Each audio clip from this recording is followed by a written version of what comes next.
आज हम पढ़ेंगे वास्तविक संख्याएं, प्रश्नावली 1। तो संख्याओं से स्टार्ट करेंगे। सबसे पहले हम पढ़ेंगे प्राकृत संख्या। कौन सी संख्या? प्राकृत संख्या। प्राकृत संख्या। उसके बाद हम पढ़ेंगे पूर्ण संख्या। पूर्ण संख्या। उसके बाद हम पढ़ेंगे पूर्णांक संख्या। पूर्णांक संख्या। उसके बाद में हम पढ़ेंगे अभाज्य संख्या।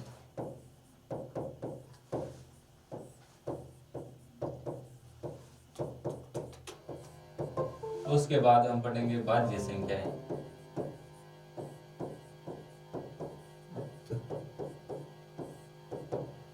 तो प्राकृत संख्या ऐसी संख्याएं जो एक से स्टार्ट होती है, एक से स्टार्ट होकर अनंत तक चलती है। एक से शुरू होकर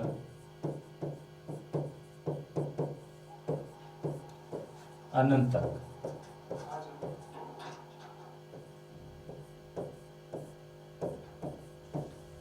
एक से अनंत तक की सभी संख्याएं प्राकृत संख्याएं कहलाती है। जैसे 1, 2, 3, 4 डैश डैश डैश अनंत तक की सभी संख्याएं प्राकृत संख्याएं कहलाती है। आगे हम बात करेंगे पूर्ण संख्या की। पूर्ण संख्या, अगर प्राकृत संख्या में जीरो शामिल कर दिया जाए, अगर प्राकृत संख्या में जीरो शामिल कर दिया जाए तो कौन सी संख्या बनेगी? पूर्ण संख्या बनेगी। तो कहने का मतलब है 0, 1, 2, 3, 4 डैश डैश डैश अनंत, यानी 0 से अनंत तक की सभी संख्याएं प्राकृत संख्याएं कहलाती है। सॉरी, पूर्ण संख्याएं कहलाती है। अगर हम प्राकृत संख्या में 0 मिला दें तो कौन सी संख्या बनेगी? पूर्ण संख्या बनेगी। पूर्णांक संख्या। पूर्णांक संख्या कहां कैसे बनेगी? अगर हम पूर्ण संख्या में ऋणात्मक संख्या मिला दें तो कौन सी संख्या बनेगी? पूर्णांक संख्या बनेगी। जैसे पूर्ण संख्या हमारी होगी 0, 1, 2, 3, 4 डैश डैश डैश अनंत। इसमें हम ऋणात्मक संख्या यानी माइनस वाली संख्या मिला दें, माइनस वाली संख्या मिलाएंगे तो कौन सी संख्या बनेगी? पूर्णांक संख्या बनेगी। आगे हम बात करेंगे अभाज्य संख्या। अभाज्य संख्या बस इसमें एक या स्वयं का ही भाग जाएगा। जैसे संख्या होगी 17, अब 17 में या तो एक का भाग जाएगा या स्वयं का भाग जाएगा। ऐसी संख्या कौन सी संख्या कहलाएगी? अभाज्य संख्या कहलाएगी। जैसे 2, 3, 5, 7, 11, 13 इत्यादि। ये सारी संख्याएं अभाज्य संख्या कहलाएगी। सबसे छोटी अभाज्य संख्या, सबसे छोटी अभाज्य संख्या 2 है। सबसे छोटी अभाज्य संख्या 2 है। उसके बाद हम चर्चा करेंगे भाज्य संख्या की। अभाज्य के अलावा शेष सारी संख्याएं भाज्य संख्या कहलाती है। अब बात यह, एक ना ही अभाज्य है और ना ही भाज्य। एक न ही अभाज्य है और न ही भाज्य। तो 2 तो होगी और 3 होगी, 2 और 3 होगी अभाज्य। तो कहां से स्टार्ट होगी? 4 से। तो सबसे छोटी संख्या 4, सबसे छोटी भाज्य संख्या। 4 सबसे छोटी भाज्य संख्या है और सबसे छोटी अभाज्य संख्या 2 है। एक ना ही भाज्य है और ना ही अभाज्य संख्या है। तो सबसे छोटी संख्या 2 अभाज्य है, सबसे छोटी संख्या 4 भाज्य है। और प्राकृत संख्या कहां से स्टार्ट होगी? 1 से शुरू होगी। पूर्ण संख्या 0 से शुरू होगी और पूर्ण संख्या में ऋणात्मक संख्या मिलाएंगे तो पूर्णांक बन जाएगी। और अभाज्य संख्या 2 से स्टार्ट होती है और भाज्य संख्या 4 से स्टार्ट होती है। आगे हम बात करेंगे परिमेय संख्या।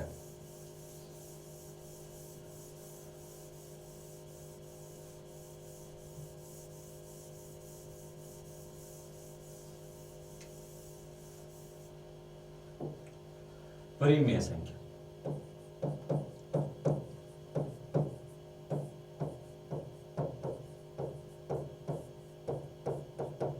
परिमेय संख्या ऐसी संख्या जिनको हम भिन्न के रूप में यानी अंश बटा हर के रूप में लिख सकते हैं या फिर p बटा q के रूप में लिख सकते हैं। जैसे वह संख्या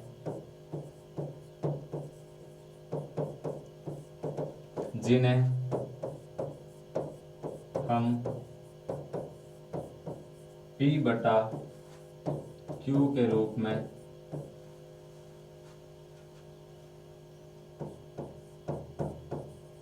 लिख सकते हैं। ऐसी संख्याएं जिन्हें हम p बटा q के रूप में लिख सकते हैं वो कौन सी संख्या कहलाएगी? परिमेय संख्या कहलाएगी, यानी अंश बटा हर के रूप में लिख सकते हैं। इसमें एक ही शर्त है कि q के बराबर हम जीरो नहीं लिख सकते, q does not equal to zero, क्योंकि अगर किसी संख्या में हम जीरो का भाग लगाएंगे, अगर किसी संख्या में जीरो का भाग लगाते हैं तो उसका मान हमेशा ही अनंत ही आएगा। इसका एग्जाम्पल है जैसे 5/4, 7/3, 8/2, √4, √9, √16 इत्यादि। अब रूट वाली वही संख्या परिमेय संख्या है जो पूर्ण वर्ग संख्या है। जैसे 4 किसका वर्ग है? 2 का है, 9 3 का है, 16 4 का है। इस प्रकार की संख्याएं परिमेय संख्या कहलाएगी। पूर्ण वर्ग संख्या ही क्या कहलाएगी? परिमेय संख्या कहलाएगी। आगे हम बात करेंगे अपरिमेय संख्याओं की।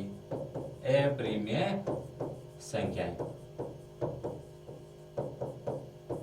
अपरिमेय संख्याएं जो परिमेय के अलावा सारी संख्याएं अपरिमेय संख्या है। अपरिमेय संख्या जैसे √5, √7 या फिर ऐसी संख्या जिसका दशमलव प्रसार a शांत हो, कौन सी संख्या कहलाएगी? अपरिमेय संख्या कहलाएगी। ऐसी संख्याएं जिसका दशमलव प्रसार a शांत हो और जिसका दशमलव प्रसार शांत हो वो परिमेय संख्या कहलाएगी, और जिसका दशमलव प्रसार a शांत हो वो अपरिमेय संख्या कहलाएगी। आगे हम चर्चा करेंगे वास्तविक संख्या।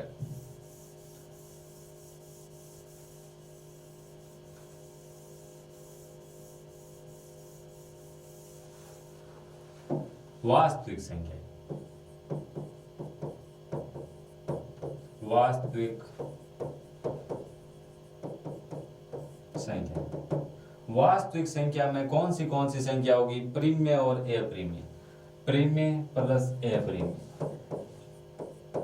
परिमेय प्लस अपरिमेय, दोनों संख्याएं मिलकर कौन सी संख्या बनेगी?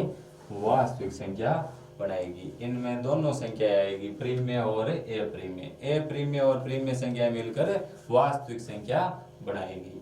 उसके बाद में हम चर्चा करेंगे प्रश्नावली 10.1 की।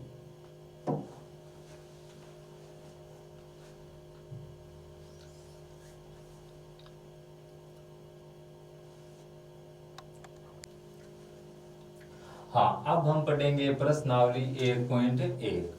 बात यह है, निम्नलिखित संख्याओं का अधिक्षेप ज्ञात करने के लिए यूक्लिड विभाजन एल्गोरिथम प्रमेय का प्रयोग करना है। तो इसके लिए हमें सबसे पहले यही देखना है कि a और b दो संख्याएं, a व b दो संख्याएं पूर्ण संख्याएं हैं। धनात्मक पूर्णांक मान लो, पूर्ण संख्याएं मान लो। a और b दो धनात्मक पूर्णांक संख्याएं हैं।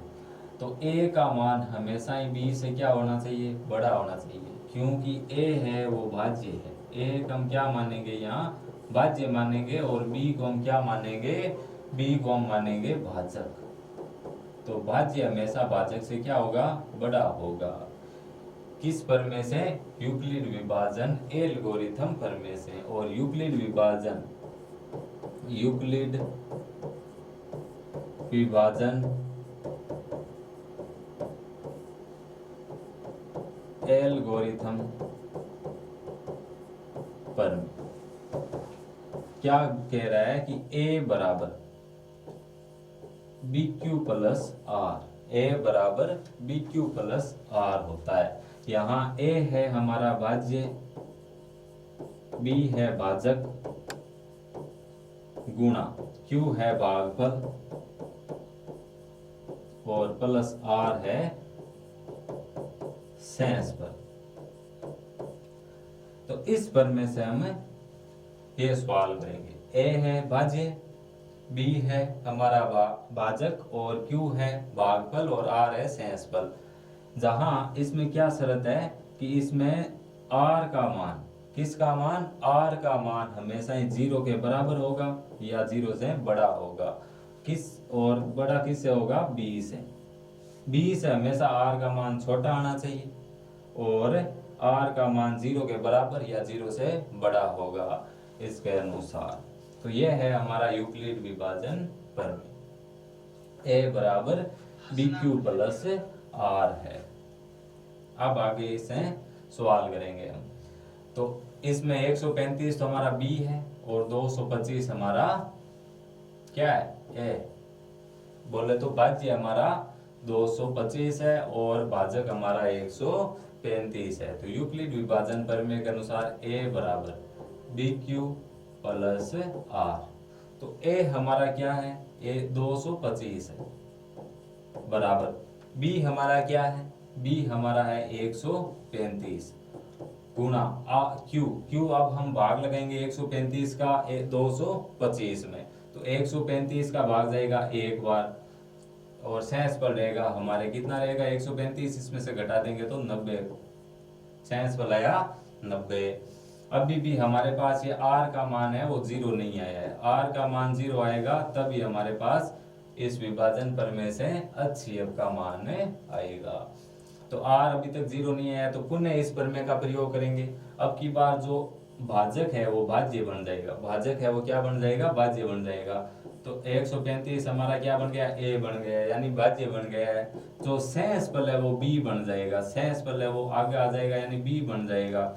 अब 135 में किसका भाग लगाएंगे, 90 का लगाएंगे। 90 का भाग एक बार जाएगा, दो बार में ज्यादा हो जाता है, एक बार जाएगा तो सेंसफल हमारा रहेगा 45। 90 का 90 हो जाएगा और 135 में से 90 घटाएंगे तो सेंसफल ले जाएगा 45। अभी भी आर का मान हमारे पास क्या नहीं आया है, 0 नहीं आया है। तो पुनः इस प्रमेय का एक बार फिर से और प्रयोग करेंगे। तो अब जो ये है वो ए बन जाएगा और ये है वो बी बन जाएगा।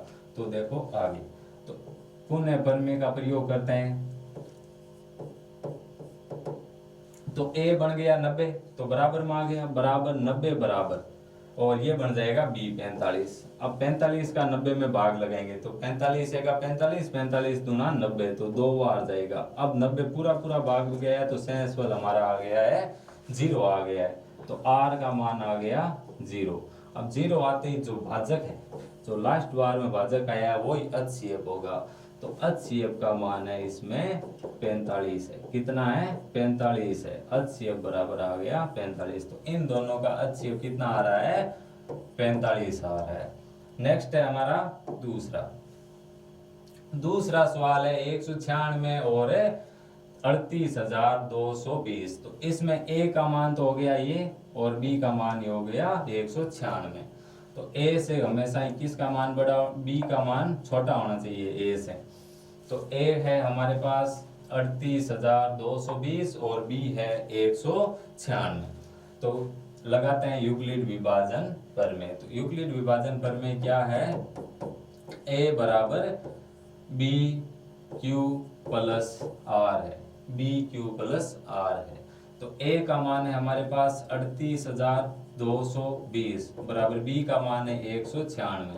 अब 196 का इसमें भाग लगाएंगे तो 195 बार जाएगा, 195 बार जाएगा और सेंसफल रहेगा इसमें 0। 196 को 195 से गुणा करते हैं तो पूरा पूरा भाग जाता है, तो सेंसफल आ गया पहली बार में 0। तो जो यहाँ है वही HCF होगा, तो इसका HCF क्या होगा, 196 होगा। तो इन दोनों का HCF हो गया हमारे पास 196। नेक्स्ट है हमारा तीसरा क्या कह रहा है, तीसरा है 867 और 255। 867 गुणा क्या, हाँ 867 और 255। तीसरा A का मान जो बड़ा है वो A का मान, छोटा है वो B का मान हो जाएगा। आगे हम कौन सा प्रमेय लगाएंगे? यूक्लिड विभाजन प्रमेय। तो a बराबर b q plus r. a का मान है हमारे पास 867 और b का मान है 255। अब 255 का भाग लगाएंगे 867 में, 255 का भाग हम लगाएंगे 867 में। तो कितनी बार जाएगा? 3 बार जाएगा। कितनी बार जाएगा? 3 बार जाएगा। और 3 बार जाएगा तो r हमारे पास रहेगा 102। अभी भी r का मान हमारे पास 0 आया नहीं है, तो पुनः इस प्रमेय का प्रयोग करेंगे। तो पुनः प्रयोग करते हैं तो जो ये r है वो तो बन जाएगा b, और जो b है वो बन जाएगा a बन जाएगा। तो पुनः इस प्रमेय का प्रयोग करते हैं। तो a है हमारे पास अब 225 बराबर b है 102। तो 102 भाग जाएगा 2 बार। कितनी बार? 2 बार जाएगा। तो कितना आया? 204 आया। कितना आया? 204 आया।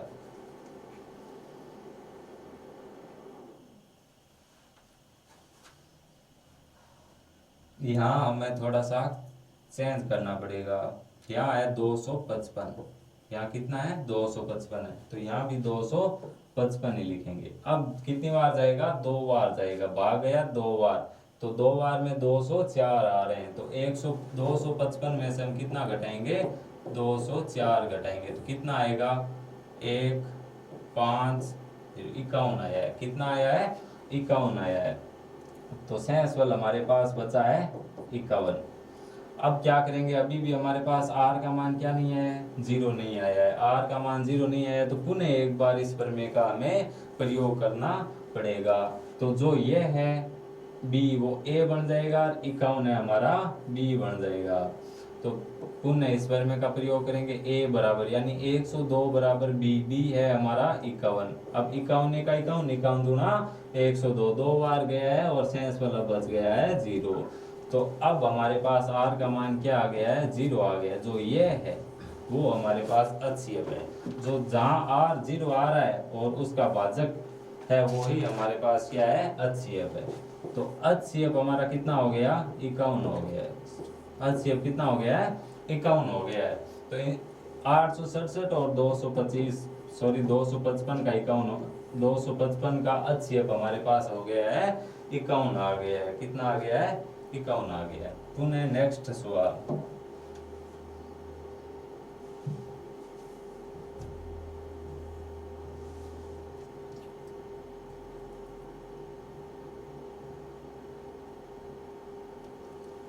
नेक्स्ट सवाल है, दर्शाना है कि कोई धनात्मक पूर्णांक विषम पूर्णांक 6q+1 या 6q+3 या 6q+5 के रूप का हो सकता है जहां q एक धनात्मक पूर्णांक है।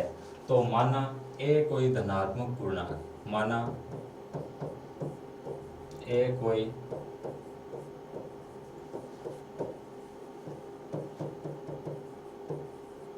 धनात्मक पूर्णांक है। धनात्मक, अब इसमें सारी ये विषम है, 3 भी विषम है और 5 भी विषम है। तो माना ए कोई धनात्मक विषम पूर्णांक है। कौन सा पूर्णांक है? विषम पूर्णांक है। तो अब हमारे पास एल्गोरिथम प्रमेय की शर्तों के अनुसार शेषफल कितना आना चाहिए? शेषफल 0 भी आ सकता है, 1 भी आ सकता है, 2 भी आ सकता है, 3 भी आ सकता है, 4 भी आ सकता है और 5 भी आ सकता है। अनुमानित शेषफल है 0 1 2 3 4 और 5। 0 1 2 3 4 और 5 है। तो अब हमारे पास ज्यादा से ज्यादा r का मान 0 से तो क्या होगा? बराबर भी हो सकता है, बड़ा भी हो सकता है, लेकिन 6 से क्या होगा? छोटा होगा। 6 से क्या होगा? लगभग छोटा होगा। और या फिर इसके अनुसार a का मान कितना आ सकता है? a आ सकता है, और क्या आ सकता है? 6q आ सकता है, और क्या आ सकता है? 6q+1 आ सकता है, 6q+2 आ सकता है, 6q+3 आ सकता है, 6q+4 आ सकता है, 6q+5 आ सकता है, इस प्रकार हमारे पास आ सकते हैं। तो लेकिन हमें चाहिए सिर्फ विषम धनात्मक पूर्णांक इसके रूप के करने हैं। तो हमारे पास सिर्फ ये आएगा, ये आएगा और ये आएगा। अब ये क्यों नहीं आ रहा है? क्योंकि ये समधनात्मक पूर्णांक है। ये क्या है? 6q + 2, 6q + 4, यह है समधनात्मक पूर्णांक, समधनात्मक पूर्णांक। अतः किस रूप में आ सकता है? 6q + 1, 6q + 3 और 6q + 5 के रूप का हो सकता है, जहां q एक क्या है? q एक पूर्णांक है, जहां q एक क्या है? पूर्णांक। ठीक है, नेक्स्ट सवाल।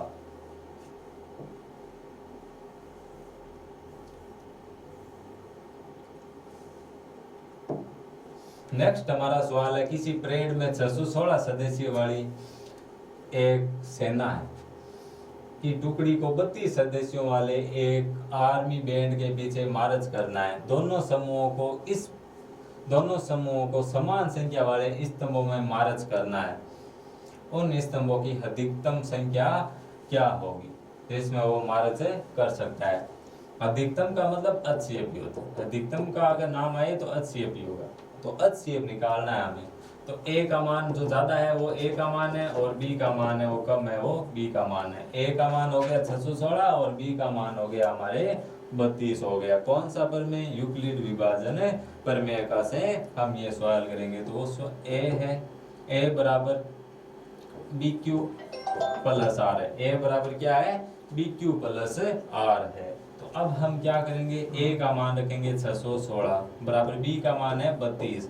616 में 32 का भाग लगाएंगे तो 19 बार रहेगा, और सेंसफल हमारे पास रहेगा कितना रहेगा? 40। तो ज्यादा हो जाएगा ना। इसमें शर्त क्या रखनी है कि R का मान है हमेशा भाजक से क्या आना चाहिए? छोटा आना चाहिए। तो पुनः देखो, A का मान हमारे पास हो गया 616 और B का मान हमारे पास हो गया 32 हो गया। पर में क्या था? A बराबर BQ + R है। A बराबर BQ + R है। तो 616 हमारे पास क्या है? 616 हमारे पास भाज्य, B हमारे पास 32 है। तो 616 में किसका भाग लगाएंगे? 616 में हम 32 का भाग लगाएंगे। पहले गया एक बार 32, यहाँ बचा 39, अब बच गया 9 बार। 9 बार में कितना आ रहा है? 9 दूनी 18, हासिल लगी एक 9 3 27 और एक 28, 288 बार जा रहा है। 16 में से 8 गया, कितना बचा? 8 ही बचेगा। कितना बचेगा? 8 बचेगा। तो भाग गया 19 बार और बचा सेंसफल 8 बचा है। आगे हम देखते हैं, अभी भी R का मान क्या नहीं है? 0 नहीं है। R का मान क्या नहीं है? 0 नहीं है। तो पुनः इस प्रमेय का प्रयोग करेंगे। तो ये बन जाएगा हमारे पास फिर से A, यानी 32 बन गया A, और ये बन जाएगा B। तो 8 8 चौक 32 होते ही हैं। तो 4 बार गया और सेंसफल हमारे पास आ गया है 0। तो जो सेंसफल 0 आने के बाद जो B का मान है वही हमारे पास HCF होगा। HCF कितना है? 8। तो इसमें पूछा क्या है कि कितने स्तंभों की अधिकतम संख्या होगी? तो 8 होगी। कितने स्तंभ होंगे? 8 स्तंभों की अधिकतम कितने स्तंभ होंगे? 8 स्तंभ होंगे। अधिकतम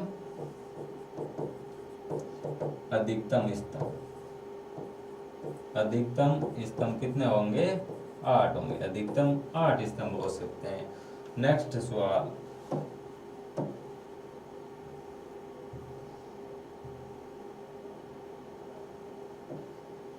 नेक्स्ट सवाल हमारा है, यूक्लिड विभाजन प्रमेय का प्रयोग करके दर्शाना है कि किसी धनात्मक पूर्णांक का वर्ग किसी पूर्णांक m के लिए 3m या 3m + 1 के रूप का होता है या नहीं होता है।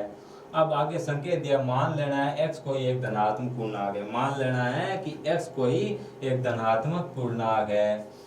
ये तब यह 3q + 1 या 3q + 2 के रूप का लिखा जा सकता है या नहीं। इनमें से प्रत्येक का वर्ग हमें याद करना है। दर्शाना है कि उन वर्गों को 3m या 3m के रूप में लिखा जा सकता है या नहीं लिखा जा सकता। तो सबसे पहले मानना है A है वो कोई एक धनात्मक पूर्णांक है। माना A कोई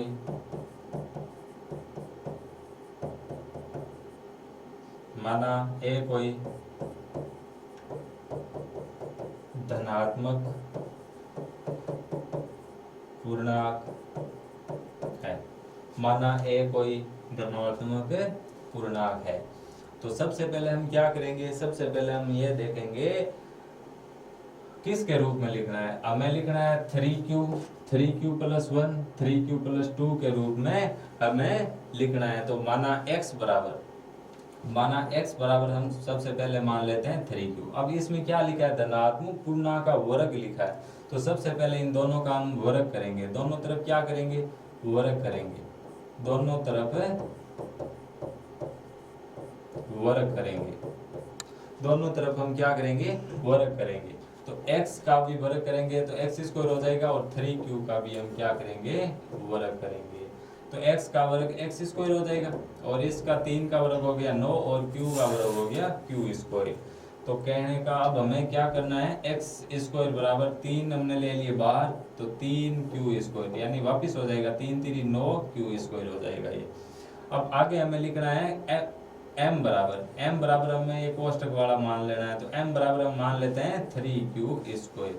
तो ये बन जाएगा हमारे पास x स्क्वायर बराबर 3, इस पूरे की जगह हमने मान लिया m मान लिया, तो 3m बन गया। इस प्रकार ये होगी समीकरण नंबर 1। उसके बाद में हम पुनः एक बार और लेते हैं, क्या लेते हैं, x बराबर 3q प्लस 1 लेते हैं। अगर सेंसफल 1 हो, इसमें तो सेंसफल शून्य था, अब सेंसफल क्या लेते हैं, 1 लेते हैं। सेंसफल 1 लेते हैं तो x दोनों तरफ वर्ग तो करना ही है, दोनों तरफ वर्ग करेंगे तो x का वर्ग x स्क्वायर बराबर 3q प्लस 1 का भी वर्ग करेंगे, तो x स्क्वायर बराबर 3q प्लस 1। इसमें वो a प्लस b का होल स्क्वायर वाला सूत्र लगेगा, तो 3q a, ये हो गया a का मान और ये हो गया b का, या फिर x प्लस y वाला सूत्र लगा देते हैं, x प्लस y का होल स्क्वायर, तो x का स्क्वायर और x स्क्वायर यानी 3q का स्क्वायर प्लस y स्क्वायर, किसका स्क्वायर, a का स्क्वायर, प्लस 2xy, 2x का मान है हमारे पास 3q और y का मान है हमारे पास 1। तो करते हैं सरल, x स्क्वायर बराबर 3q का स्क्वायर यानी 9q स्क्वायर प्लस a का स्क्वायर 1 प्लस 2 3 6 और 1 6 का 6, तो 6q बन जाएगा। आगे हम करें x स्क्वायर बराबर 9q, इसमें हम पहले कॉमन ले लेते हैं, क्या ले लेते हैं, 3 कॉमन ले लेते हैं, 3 कॉमन लिया तो 3 बार गया, भाग 3q स्क्वायर प्लस इस 6 में कितनी बार गया, 2 बार, तो 2q बचा, 1 ये लास्ट में बच गया, इसको सीधा उतार देते हैं। उसके बाद में x स्क्वायर बराबर 3, अब की बार m को क्या मानना है, 3q स्क्वायर प्लस 2q मान लेना है। ये कोष्टक वाला पूरा क्या मान लेते हैं, m मान लेते हैं, तो x स्क्वायर बराबर क्या बन जाएगा, x स्क्वायर बराबर बन गया हमारे पास 3, इसकी जगह हमने मान लिया m और ये बन गया 1। तो कुल मिला के क्या बात बनेगी, x स्क्वायर बराबर 3m प्लस 1 बन जाएगा, 3m प्लस 1 बन जाएगा। पुनः एक बार और लेते हैं, अब की बार सेंसफुल क्या मानते हैं, 2 मानते हैं, क्या मानते हैं, 2 मानते हैं। तो पुनः x बराबर क्या ले लेते हैं, 3q प्लस x बराबर 3q प्लस 2 लेते हैं। तो दोनों तरफ क्या करेंगे, दोनों तरफ वर्ग करेंगे, दोनों तरफ वर्ग करने पर, दोनों तरफ वर्ग करने पर, तो दोनों तरफ वर्ग करेंगे तो x का वर्ग x स्क्वायर 3q प्लस 2 का भी क्या कर देंगे, वर्ग कर देंगे। तो आगे हम करेंगे x स्क्वायर बराबर 1x प्लस y का होल स्क्वायर, यानी x स्क्वायर किसका स्क्वायर, 3q का स्क्वायर प्लस y स्क्वायर, या फिर 2a भी मान लेते हैं पहले, 2xy, 2x कितना है 3q और y कितना है 2 है, प्लस y स्क्वायर यानी 2 का स्क्वायर हो जाएगा। आगे करते हैं x स्क्वायर बराबर 3q का स्क्वायर हो जाएगा 9q स्क्वायर प्लस 2 3 6, 6 दूनी 12q हो जाएगा, और यहाँ हो जाएगा 2 का वर्ग 4 हो जाएगा। तो x स्क्वायर बराबर 9q स्क्वायर प्लस 12q। 4 को हम क्या लिख सकते हैं, 3 प्लस 1 लिख देते हैं, तो 3 प्लस 1 पुनः वापस जोड़ेंगे 4 हो जाएगा।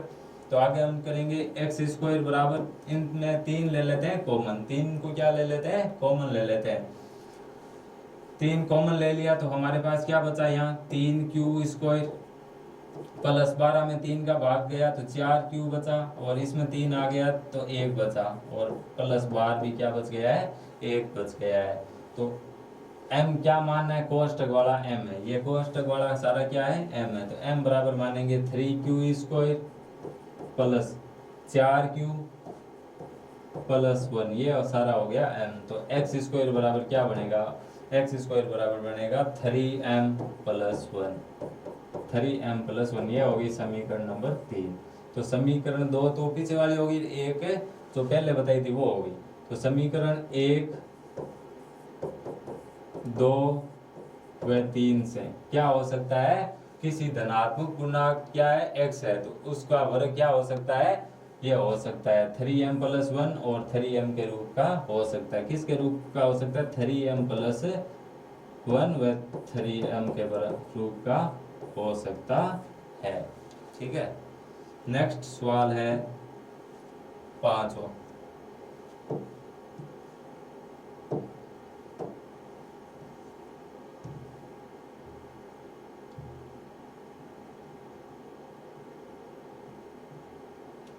पांचवा सवाल है हमारे पास, यूक्लिड विभाजन प्रमेय का प्रयोग करके दर्शाना है कि किसी धनात्मक पूर्णांक का घन 9m प्लस 1 या 9m प्लस 8 के रूप। हाँ, आगे सवाल है यूक्लिड विभाजन प्रमेय, यूक्लिड विभाजन प्रमेय का प्रयोग करके दर्शाना है कि किसी धनात्मक पूर्णांक का घन है वो 9m प्लस 1 9m प्लस 8 के रूप का होता है या नहीं। तो चेक करते हैं यूक्लिड विभाजन प्रमेय से। तो अब की बार घन करना है, हमें क्या करना है, घन करना है। तो माना x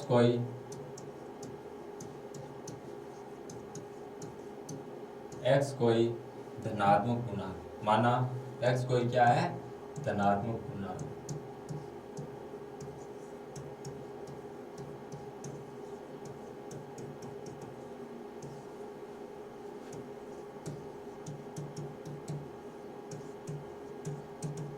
माना x कोई धनात्मक पूर्णांक है, x मान सकते हैं, a मान सकते हैं, कुछ भी मान सकते हैं, x कोई एक धनात्मक पूर्णांक है। अब की बार हमें a तो हो गया a, और b का मान हमें 3 मानना है। तो शर्त के हिसाब से r का मान 0 या 0 के बराबर हो सकता है या 0 से बड़ा हो सकता है, लेकिन 3 से हमेशा क्या होगा, छोटा होगा, क्योंकि 3 को अब की बार हमने क्या माना है, भाजक माना है। क्या माना है, भाजक माना है। तो यूक्लिड विभाजन प्रमेय से, यूक्लिड विभाजन प्रमेय से अगर हम r बराबर क्या लेते हैं, शेष पर 0 होगा तो क्या होगा, r 0 होगा तो 3q बनेगा। अगर r का मान 1 होगा तो 3q प्लस क्या होगा, 1 होगा। अगर r का मान 2 होगा तो 3q प्लस 2 होगा। इस प्रकार हमारा चलेगा। तो सबसे पहले हम x बराबर क्या ले लेते हैं,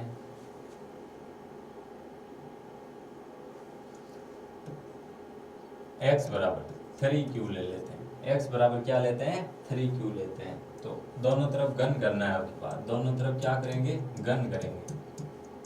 दोनों तरफ घन करने पर,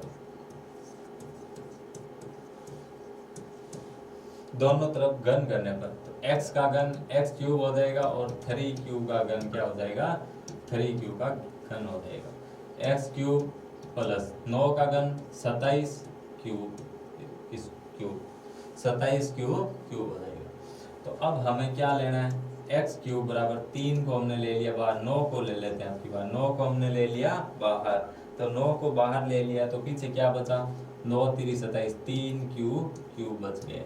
तो m की जगह आपकी बार क्या लेना है, 3 क्यूब लेना है। तो x क्यूब बराबर बन जाएगा 9m बन जाएगा। समीकरण नंबर हो जाएगी हमारी 1। पुनः इसी प्रमेय का हम प्रयोग करेंगे, पुनः इसी प्रमेय का क्या हम करेंगे, प्रयोग करेंगे। तो अब की बार हमें x बराबर क्या लेना है, 3q प्लस 1 लेना है, 3q प्लस 1 लेना है। दोनों तरफ क्या करना है, घन करना है, दोनों तरफ घन करना है। दोनों तरफ घन करते हैं तो क्या बनेगा, एक्स क्यूब बराबर क्या बन जाएगा, 3q प्लस 1 का क्यूब। इसमें सर्व समीकरण लगेगी x प्लस वाई का whole cube. x plus y का होल क्यूब क्या होता है, x प्लस वाई का whole cube, x cube plus 3x square y plus 3y square x plus y cube. ये सर्व समीकरण में काम में लेंगे अब की बार। तो देखो एक्स क्यूब बराबर ये हो गया हमारा x और ये हो गया y हो गया। तो एक्स क्यूब किसका क्यूब, 3q का cube plus 3x square y, 3x square यानी 3q का स्क्वायर, y है 1 plus 3y square x, 3y का मान है 1 का स्क्वायर और x है 3q प्लस y क्यूब किसका क्यूब, 1 का क्यूब, एक्स क्यूब बराबर 3q का क्यूब क्या होगा, 27q क्यूब होगा प्लस 3 गुणा 3 का स्क्वायर 9q स्क्वायर और 1 से गुणा करेंगे तो सेम ही आएगा। उसके बाद में क्या होगा, 3 1 का स्क्वायर 1 गुणा 3q प्लस 1 का क्यूब 1। तो एक्स क्यूब बराबर 27q cube plus 9 3 27 q square plus 3 3 9 q plus 1। तो इसमें हमें कॉमन क्या लेना है, 9 कॉमन लेना है। क्या कॉमन लेना है, 9 कॉमन लेना है। तो एक्स क्यूब प्लस बराबर 9 हमने ले लिया कॉमन, तो अंदर क्या बचा, 9 3 27 बचा है। क्या बचा, 9 3 27 बचा है। सॉरी पुनः करते हैं, ये साफ हो गया, पुनः करते हैं। हाँ अब की बार सबसे पहले हम क्या लेंगे, x बराबर 3q, x बराबर क्या लेंगे, 3q लेंगे। वो साफ हो गया भाई, दोबारा कर रहे हैं, ठीक है। 3q लेंगे, x बराबर क्या लेंगे, 3q। दोनों तरफ हम क्या करेंगे, घन करेंगे, दोनों तरफ घन करेंगे, दोनों तरफ हम क्या करेंगे, घन करेंगे। तो आपको पता ही है एक्स क्यूब बराबर क्या हो गया, 3 का क्यूब 27, 3 का क्यूब कितना हो गया, 27 क्यूब हो गया, 27 क्यूब हो गया है। एक्स क्यूब बराबर 9 हमने ले लिया बाहर, यानी कॉमन ले लिया, तो 9 का अंदर भाग लगेंगे, 9 3 27 क्यूब हो जाएगा। तो m बराबर हम क्या मानेंगे, 3q मानेंगे, ठीक है।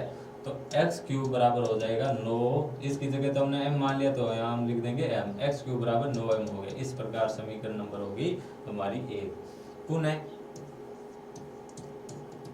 पुनः हम क्या करेंगे, अब की बार x बराबर हम क्या लेंगे, x बराबर हम लेंगे क्या लेंगे, 3q प्लस 1 लेंगे, 3q प्लस 1 लेंगे। वो सेम ही प्रक्रिया है, दोनों तरफ क्या करेंगे, घन करेंगे, दोनों तरफ घन करेंगे, दोनों तरफ घन करेंगे। तो x cube plus 3q, x cube बराबर, आगे वहां करते हैं, एक्स क्यूब बराबर 3q प्लस 1 का क्यूब हो जाएगा। सर्व समीकरण आपको मैंने पहले वो बताई थी, एक्स क्यूब बराबर 3q प्लस 1 का होल क्यूब, वो क्या होगा, एक्स क्यूब, तो 3q का क्यूब हो जाएगा प्लस 3a स्क्वायर, a का मान है 3q का स्क्वायर गुणा b स्क्वायर यानी 1, सॉरी b, ठीक है, प्लस 3y स्क्वायर, y का मान है 1 और x हो गया हमारे पास 3q, और प्लस किसका क्यूब, y का क्यूब, तो किसका हो गया, 1 का क्यूब, y का मान हमारे यहाँ 1, तो 3q मतलब x और ये हो गया y का मान था। अब इसको सरल करते हैं, तो एक्स क्यूब बराबर 3 का 27 क्यूब प्लस 3 गुणा 3 का कितना हो गया 9, 3 का स्क्वायर 9 क्यूब स्क्वायर, 1 से गुणा करेंगे तो सेम ही आना है, प्लस 3 का 3 हो गया, और ये हो गया हमारा 1 का स्क्वायर 1 गुणा 3q प्लस 1। एक्स क्यूब बराबर 27q plus 3 9 3 27q square plus 3 का 3 3 3 9 9q प्लस 1 9q प्लस 1। तो एक्स क्यूब बराबर इसमें हम कॉमन ले लेते हैं, कॉमन आ गया हमारा 9 9 कॉमन ले लेते हैं तो अंदर क्या बचेगा 9 3 27 और क्यू बच जाएगा, प्लस 9 कॉमन ले लिया 9 3 27 क्यू स्क्वायर बच गया है, प्लस 9 कॉमन आ गया तो क्यू बच गया, इधर एक ही। ठीक है, आगे क्या करेंगे, m बराबर क्या मानेंगे, m बराबर मानेंगे 3q³ plus 3q square plus 3q, यानी ये जो कोष्टक वाला है वो m मान लिया है, कोष्टक की जगह हमने क्या मान लिया है, m मान लिया है। तो m अब की एक्स क्यूब बराबर क्या बन जाएगा, ये 9 है, यहाँ 9 इस पूरे की जगह m माना था तो 9m प्लस 1, समीकरण नंबर हो गई 2। ठीक है, अब आगे मिटा रहा हूँ। पुनः एक बार और करते हैं, x बराबर अब की बार क्या मान लेते हैं 3q प्लस 2 मानते हैं, 3q x बराबर 3q मान लिया, x बराबर 3q प्लस 1 मान लिया, और x बराबर 3q प्लस 2 मानते हैं। ठीक है, तो आगे हम करेंगे दोनों तरफ घन करेंगे, दोनों तरफ घन का मतलब जिसकी घात 3 हो, दोनों तरफ घन करने पर, दोनों तरफ घन करने पर, तो दोनों तरफ घन करेंगे तो x का घन x क्यूब हो जाएगा बराबर 3q प्लस 2 का भी क्या कर देंगे, घन कर देंगे। तो x प्लस वाई का होल क्यूब वाली सर्वसमीका पुनः लिख रहा हूं मैं, x cube x plus y का होल क्यूब क्या बनेगा, x cube plus 3x square y plus 3y square x plus y cube, ये इस प्रकार सर्वसमीका बनेगी, इसका प्रयोग इसमें करेंगे।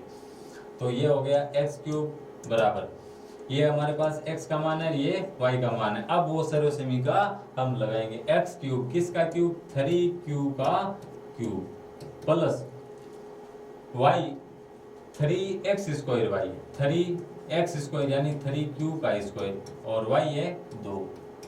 ठीक है, plus 3y square x 3y square, y का मान 2 है और x का मान कितना है 3q है, 3q प्लस y क्यूब किसका क्यूब, 2 का क्यूब।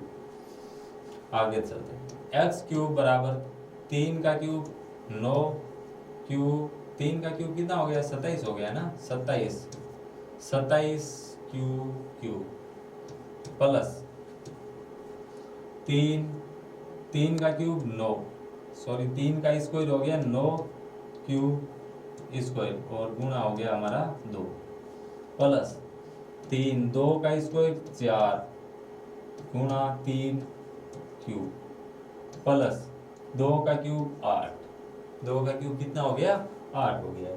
ठीक है, उसके बाद हम क्या करेंगे, x क्यूब बराबर 27 क्यूब का क्यूब प्लस ये गुणा करवा देते हैं, 3 3 9 3 27 27 दूनों 54 क्यूब हो जाएगा प्लस ये कितना हो गया 4 3 12 12 3 36 क्यूब प्लस हो गया 8। अब इनमें से हम क्या कॉमन ले लेते हैं, 9 ही कॉमन लेना है बस, एक्स क्यूब बराबर 9 हमने ले लिया है कॉमन, 9 कॉमन ले लिया तो 9 3 27 क्यूब प्लस 9 छंगारी 54 6q स्क्वायर 9 चौक 36 तो 4q, 8 को हमने बाहर ही छोड़ दिया प्लस 8।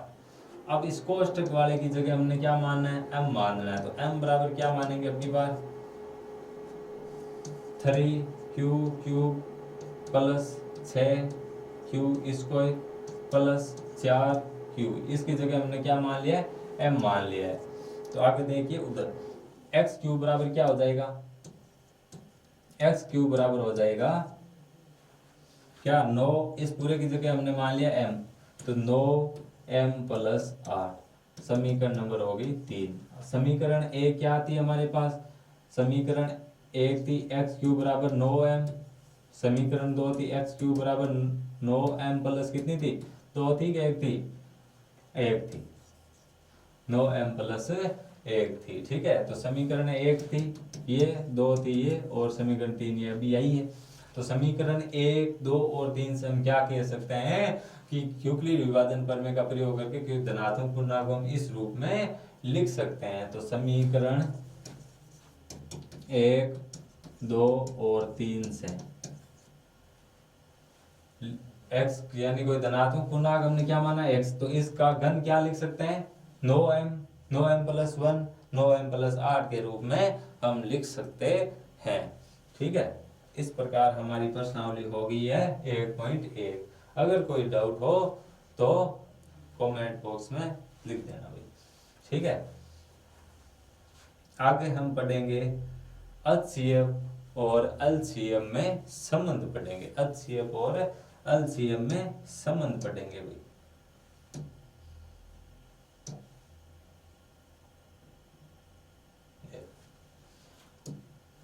HCF और LCM में संबंध।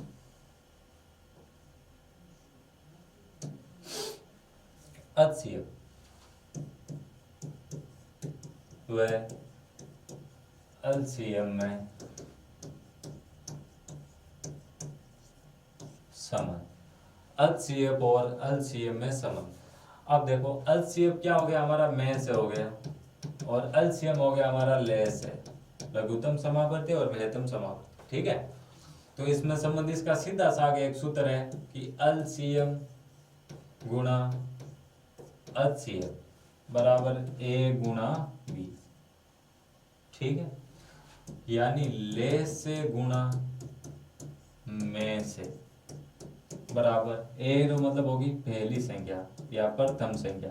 पहली संख्या ए होगी और गुणा बी होगी दूसरी संख्या। दूसरी संख्या, पहली संख्या गुणा दूसरी संख्या।